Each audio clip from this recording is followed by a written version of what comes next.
I made the playoffs last year. They didn't. It's the difference. You know, you look on paper, it's one of the most talented teams and put together in the NBA. So I wouldn't say what they don't have, but what I can add is I'm willing to be prepared every day. I'm a very detailed man. We get a chance to play with each other. Unfortunately, on the day that Patrick Beverley got traded to the Los Angeles Lakers for Talon Horton-Tucker, I was unavailable because, well, I was still recovering from treatment. Now that we know some additional details about the Los Angeles Lakers plan and how Russell Westbrook feels about the Patrick Beverley trade, I figured it's time that we discuss what is to become of Russell Westbrook, because that's a very complicated issue at that. So before we get to the content, just a reminder, we're giving away NBA 2K23 copies on my Twitter account. There's barely any entrants in the giveaway. All you have to do is follow me on Twitter and retweet the tweet right in front of you. Now that we got all that out of the way, cue the intro.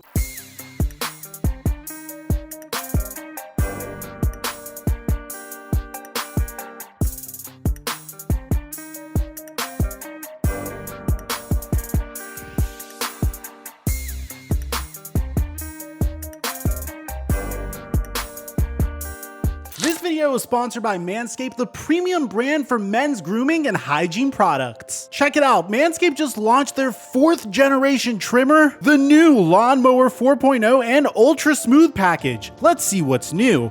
I'm excited to be one of the first to try the new Lawnmower 4.0 waterproof cordless trimmer, and I'm blown away by the performance. The craftsmanship and details on the 4.0 are next level. The Lawnmower 4.0 trimmer has these advanced ceramic blades with skin-safe technology, and this helps reduce nicks and cuts and can be easily replaced. It's cordless and waterproof, so you can trim in the shower, and that's super convenient and makes for easy cleanup too. Manscaped is also introducing the new Ultra Smooth package. And man, is this innovative. It comes with the crop exfoliator, which is remarkable because if you've ever tried to shave your body, you'll get a ton of ingrowing hairs and it just looks terrible. And the crop exfoliator prevents that from happening as you're shaving your body. Once you're done with that, you apply some crop gel to prep for a close shave, and because the crop gel is clear, you can actually see where you're shaving. And that leads us all the way to the brand new crop shaver, which is their brand new groin shaver with 3 precision blades, with extra wide lubricating strips and a rotating head so you could get extra versatility. And as always, you could get 20% off and free international shipping when you use my promo code FLIGHT at manscaped.com. That's promo code FLIGHT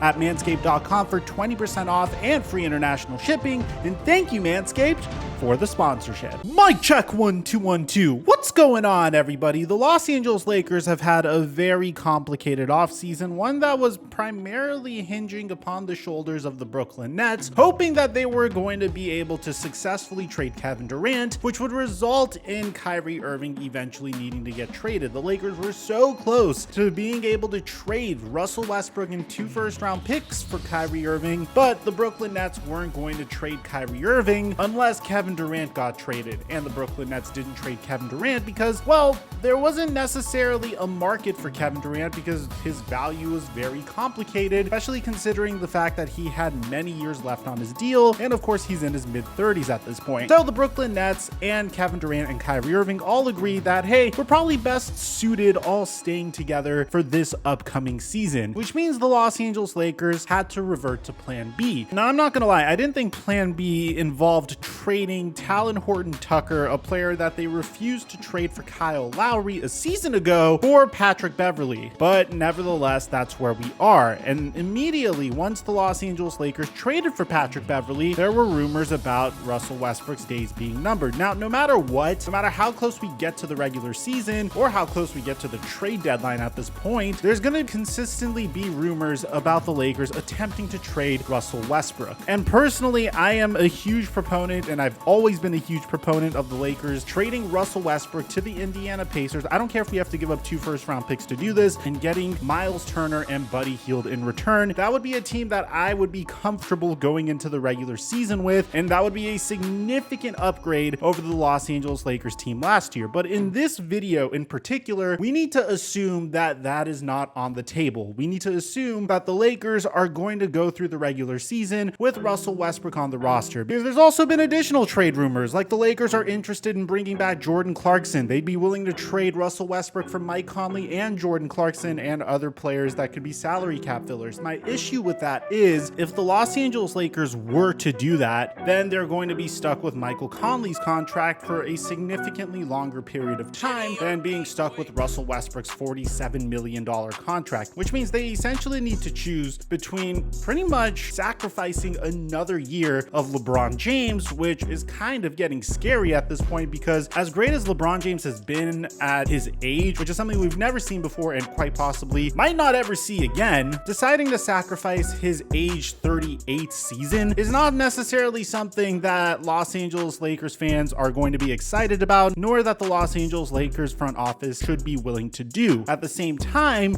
sacrificing more years and having less flexibility for the future isn't necessarily the greatest idea either. So it seems to me that the Los Angeles Lakers are going to do whatever it takes to make it work with Russell Westbrook's $47 million contract. Now, personally, I'm going to be honest, as a Los Angeles Lakers fan, I don't necessarily think winning is on the forefront of Russell Westbrook's mind. I mean, to be honest, if it was, I think he would have opted out and taken a slight pay cut from like say 47 million to 35 million at the very least, so the Lakers could add additional role players that were better than the role players that they were able to sign to begin with. But at the same time, I don't blame Russell Westbrook for trying to make as much money as humanly possible. But when you compare Russell Westbrook's contract to another man that is chasing his first championship and really wants to win his first championship in James Harden, that's something that I would expect from a man that has winning at the forefront of his mind. Especially when you consider the fact that Russell Westbrook has made $288 million throughout the entirety of his career so far. But again, I understand the mentality of trying to make as much money as you possibly can, because I don't think Russell Westbrook will come close to sniffing this type of contract for the rest of his career. Which brings us to, what do the Los Angeles Lakers do with Russell Westbrook? I mean, now that you have him on the roster, and now that you know that it's very difficult to trade him and you have to give up a ton of assets to get rid of him and potentially take back bad contracts on top of that, what do you do? Well, this is an idea that I've had a very long time ago. I mean, I suggested this during the regular season last year as the Los Angeles Lakers were struggling. I mean, clearly the Lakers have no depth whatsoever, and they have a guy that likes to be ball dominant and put up triple doubles as much as he can. There is a world where Russell Westbrook could run with a bunch of role players and try to rack up assists and try to rack up rebounds and continue to chase triple doubles without LeBron James and Anthony Davis sharing the court with him full time. And that's if he comes off of the bench. According to this article from Lakers Daily, rival executives and scouts believe that Russell Westbrook and the Lakers would be better off if he led their bench unit. And I said this a lot. This makes so much freaking sense. But the problem is, it just sounds a little weird to have a guy that is on a supermax contract coming off of your bench. But still, I think this would be a gigantic upgrade over him starting and trying to figure out where he fits alongside LeBron James and Anthony Davis, because we saw it last year, man. I don't need a larger sample size. I don't think it was Frank Vogel's fault the Lakers didn't work out. I think it was Russell Westbrook's fault and his inability to be open-minded to a different role. So here's what Rick Bucher of Fox Sports says. Rival executives and scouts reached by Fox Sports were nearly unanimous that Russell Westbrook and the Lakers would be best served if he led their second unit. Even though Westbrook hasn't come off the bench in an NBA game since November 28th, 2008, a month into his rookie season with the Oklahoma City Thunder. It's hard to see him as anything but a backup for the Lakers, one Western Conference scout said. It's hard for him to play with Anthony Davis and LeBron James. It might be okay if they let him go with the second unit. He has to play the only way he knows unless he can miraculously learn to shoot. I mean, again, man, I know it's been a while since we watched Russell Westbrook and LeBron James and Anthony Davis all share a court together, and I know that it was a very limited sample size. I think they played like something like 20 games together in totality last season where they were all healthy. But if you remember, it was just an absolute disaster. I mean, Russell Westbrook's presence completely crowded the paint, which made it impossible for LeBron James to operate and very difficult for Anthony Davis to operate. No team respected Russell Westbrook's ability to shoot, because Russell Westbrook's shooting throughout his entire career has been very spotty at best. His best season shooting the three was probably a season that he was the most motivated throughout his entire career in the midst of his prime. That was the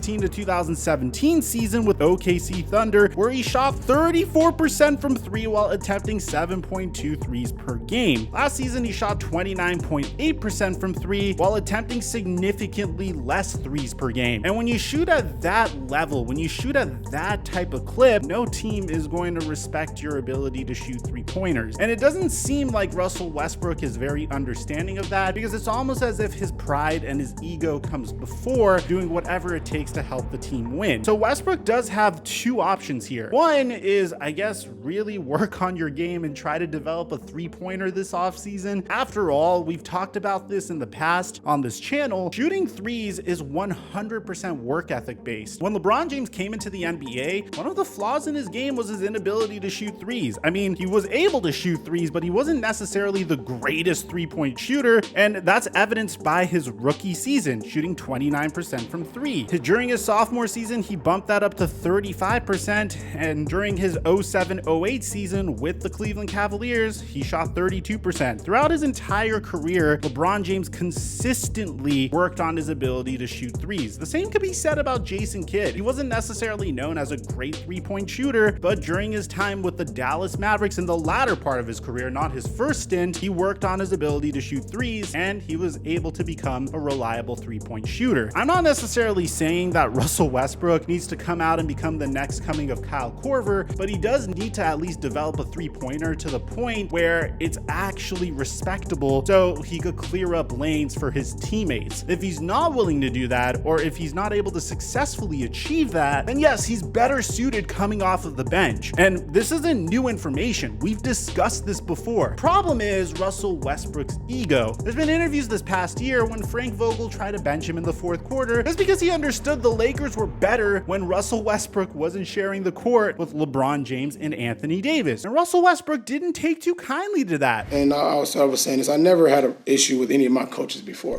From the moment I got here, and you guys don't know this, but I'm not sure what his issue was with me, or I'm not sure why, but I can't really give you an answer why we never really connected. Maybe, that's something that he has to answer. Now, new Los Angeles Lakers head coach Darvin Ham will have more power to bench Russell Westbrook late in games this season. This is kind of shocking to me because Frank Vogel, when he attempted to do this, he got absolutely eviscerated by the media. And it seemed like he was scapegoated throughout the season for doing this. But I've always been the man that defended Frank Vogel. What the hell did you expect him to do? You gave him Russell Westbrook, LeBron James and Anthony Davis were great, but Anthony Davis wasn't nearly as productive, in addition to a bunch of veterans that were past their prime on 1-year minimum contracts, and of course Malik Monk, who was remarkable last year, and your player that you signed to a mid-level exception, Kendrick Nunn, wasn't available all season long. So what did you expect Frank Vogel to do last year? And here's the weird thing, according to Johan Buha of The Athletic, Lakers head coach Darvin Ham will have more power to bench Russell Westbrook down the stretch of games, according to league sources. That could eventually extend to removing Russell Westbrook from the starting lineup as well. If Russell Westbrook comes off of the bench, then I feel like there's a potential solution here. I just don't think Russell Westbrook is going to be willing to do it. He's been compared to Allen Iverson. Iverson in the latter part of his career when he tried to sign on with the Memphis Grizzlies, because his main issue was the fact that he wasn't willing to come off of the bench. He felt like a former MVP doesn't belong on the bench, even though he was in the latter stage of his career. And I think Russell Westbrook is dealing with the same exact thing. He doesn't feel like he should come off of the bench. I think this is going to be a very eye-opening season for Russell Westbrook, in the sense that either you're going to see him become willing to take on a lesser role to win a championship or do what needs to be done to win a championship, or he's going to get hit with a crazy reality check in the offseason where he's barely getting offered mid-level exception level deals. And once that happens, when Russell Westbrook is no longer getting those superstar level contracts because he probably feels like he deserves those type of contracts based off of the remarkable statistics that he's put up throughout his entire career, then there's the possibility that you see Russell Westbrook wash out of the league completely if he's not willing to take on a completely different role. I don't know, man. It sounds like the Los Angeles Lakers are literally going into this season saying to themselves that, hey, we're going to repeat a lot of the stuff we attempted to do last year, and we're going to hope that something different happens this year. To that I say the definition of insanity is doing the same thing over and over again and expecting a different different result. So let me know in the comment section down below, what do you guys think is going to happen with Russell Westbrook and the Lakers? Do you think he's going to get benched? Do you think he's going to accept the fact that he's benched? Or do you think he's going to cause a huge frenzy as a result of that? Aside from that, I'm your boy Mike, and I'm dropping our mic until our next upload.